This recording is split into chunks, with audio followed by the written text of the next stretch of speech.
করব না ইনশাআল্লাহ।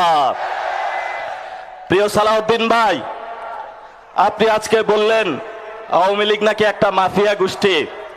আপনার ঘরে যে আসালামের মতন একটা মাফিয়া গোষ্ঠী লুকিয়ে রেখে আওয়ামী লীগকে মাফিয়া গোষ্ঠী বলেন, আপনার ঘরে আসালামকে লুকিয়ে রেখে আপনি বেনজিরকে ধরতে যান।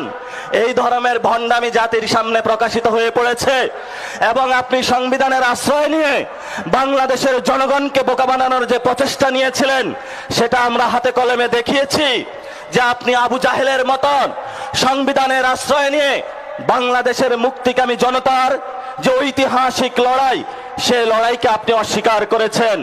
মাননীয় অর্থমন্ত্রী, আপনি বাংলাদেশের সামনে জনগণের সামনে যে বাজেট দিয়েছিলেন, সেই বাজেটের মধ্যে আমার খেটে খাওয়া শ্রমিকের কোনো অধিকার আমি বুঝে পাইনি। আমার তরুণ শ্রমিক যারা রয়েছে তাদের কোনো কর্মসংস্থানের আমরা কোনো সুযোগ পাইনি। আপনারা যে বাজেট দিয়েছেন সেই বাজেটের মধ্যে আমাদের নারীদের জন্য কোনো আমরা অধিকার পাইনি। আমরা বাজেট সম্পর্কে স্পষ্ট করেছি এটা দুর্নীতি এবং লুটপাটের একটা বৈধতা উৎপাদনকারী বাজেট, যেই বাজেটকে আমরা ঘৃণাভরে প্রত্যাখ্যান করেছি এবং এই বাজেট নতুন করে টাকা কামানোর ধান্দা যেই গ্যাং ছিল সেই হাওয়া ভবনে, সেই গ্যাং তারা লন্ডনে আশ্রয় গিয়েছে। সেই গ্যাং এখন বাংলাদেশের মানুষের মধ্যে ইন্ডিয়ার সহযোগিতায় এবং আমাদের কতিপয় বিভ্রান্ত সেনাবাহিনীর যুবকদের সহযোগিতায় বাংলাদেশের মানুষের উপরে তারা চাপিয়ে দিয়েছে।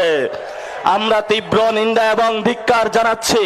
আপনারা যদি এই পথে টিপ টিপ করে পা বাড়াতে থাকেন তাহলে আমরাও আপনাদের কিভাবে চাবিকাঠি নাড়া দিতে হয় এটা আমরা ভালো করে আপনাদের চোখের সামনে আঙ্গুল দেখিয়ে দিয়েছি। এই যে তারেক রহমানের একটা বন্ধু আছে, মীর শাহ আলম নাকি যেন কি নাম, সে আমাদেরকে সংসদে দাঁড়িয়ে বলেছিল, কোথায় ছিলা তোমরা? আমি বাবু তোমাকে প্রশ্ন করতে চাচ্ছি যে বাবু তুমি গত 17 বছর কোথায় ছিলা? তুমি শিবগুজ মডেলকে গোপালগুল মডেলে ট্রান্সফার করেছ। এই ধরনের উচ্ছৃঙ্খল যুবক যারা হাওয়া ভবনের বর্তমান সরকারে অংশগ্রহণ করেছে, এই উচ্ছৃঙ্খল যুবকদের থেকে বাংলাদেশ রক্ষা করতে হবে। এই উচ্ছৃঙ্খল যুবক কার গর্ভে জন্ম নিয়েছে, কোন দল করে, সেটা আমরা বাংলাদেশে দেখবো না। উচ্ছৃঙ্খল যুবকদেরকে আমরা শৃঙ্খলা আনবো, এটাই আমাদের আজাদির লড়াই। শেষ কথা, আমাদের আগামীর 3টা লড়াই। এই 3টা লড়াই হলো আমাদের সংস্কার বাস্তবায়নের লড়াই, যার জন্য এই খুলনার সমাবেশে আপনারা উপস্থিত হয়েছেন। 75% বাংলাদেশের মানুষ ভোট দিয়েছে। আমাদের দ্বিতীয় লড়াই বাংলাদেশে সার্বভৌমত্বের লড়াই। এই সার্বভৌমত্বের লড়াইয়ে দিল্লির দাদাবাদু থেকে বের হয়ে, আমেরিকান পররাষ্ট্রনীতি থেকে বের হয়ে স্বাধীন বাংলাদেশের পররাষ্ট্রনীতি ইনশাআল্লাহ আমরা বাংলাদেশে প্রতিষ্ঠা করব। লাস্ট যেটা, আওয়ামী লীগ বাংলাদেশে বিচারের মুখোমুখি হতে হবে। যদি আওয়ামী লীগ বাংলাদেশে বিচারের মুখোমুখি না হয় তাহলে আমাদের সামনে আরো অসংখ্য যুবক, আরো অসংখ্য নারী, অসংখ্য হিন্দু, অসংখ্য আলেম ওলামা, আমাদের ভবিষ্যতে তাদের হলো পবিত্র এই রাজপথে তাদের রাজপথ রঞ্জিত হবে।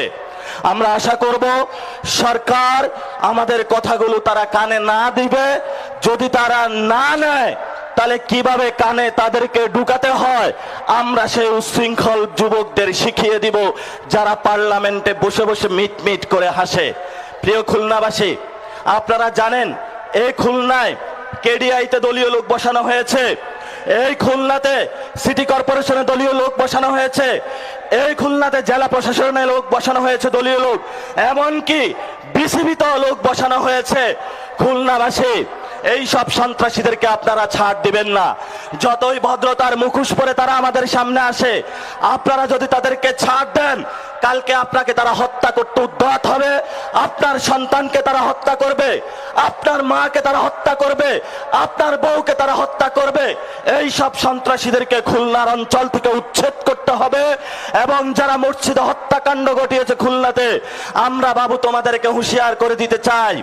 সালাউদ্দিন সাহেব বলে আইন শৃঙ্খলার নাকি অবনতি হয় নাই, তাহলে খুলনাতে কোন বাবু আপনার এই মসজিদের মধ্যে হত্যাকাণ্ড ঘটিয়েছে?